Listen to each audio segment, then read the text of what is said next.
Hi, good to have you back, Lisa. I think you also say that life is meaningless, it has no purpose. But then why does life exist?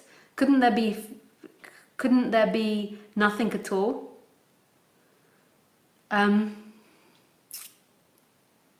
yeah, I do say life is meaningless, but I say it less nowadays, not because I don't feel it and know it to be true.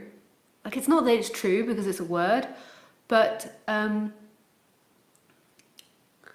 know that people misunderstand me, but what I'm trying to point to is that life doesn't have meaning, inherent meaning in it. Like, whatever you think is just thoughts, it's just opinion. It doesn't mean that it's true, it's an expression, it's like poetry. So it's not that this chair is actually a chair, that's what we label it as humans.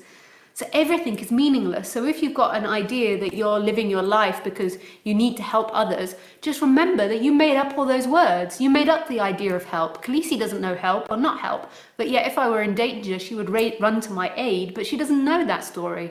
Her life isn't meaning something. Her life isn't my life is for a purpose. Her life is what it is right here, right now. And there's such joy and freedom and beauty in that, if that can be remembered.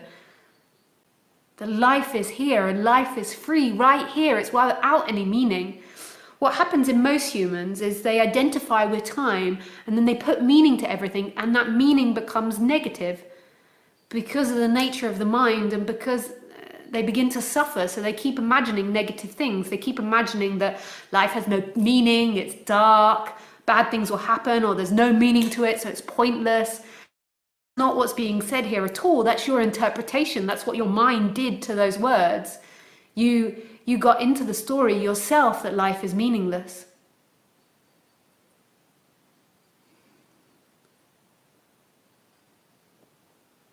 And you got into that thought pattern that there is darkness, that if life doesn't have meaning, if life doesn't have purpose, then it's dark, then it's void, or it's negative.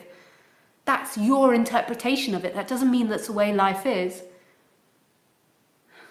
Life is free without any limitations, without any words placed on it, without any boundaries.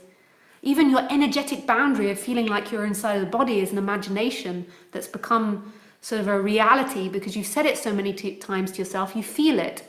So just like when you imagine there's a really disastrous situation or really fearful situation, so say if you're sitting at home and then you have a fear that something bad, your body becomes all fearful, so you feel it in the body. This is the same with the energetic sense of you. You've imagined so many times that you're sitting on a sofa and you're inside this body, that that's what you energetically feel. And that's not true. That's not the way it is.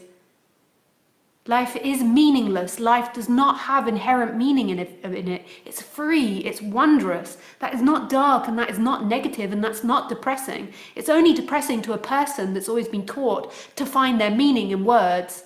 And that will always be self-defeating and hollow and shallow. Because what is it you truly want? What you truly want is love, and that's not a word, that's not a story, that's your feeling, that's your sense, that's your way of being, that's your heart, that's present, that's here. It's not a story. You feel love when you tell yourself a story because it's a beautiful image, but you feel the love here.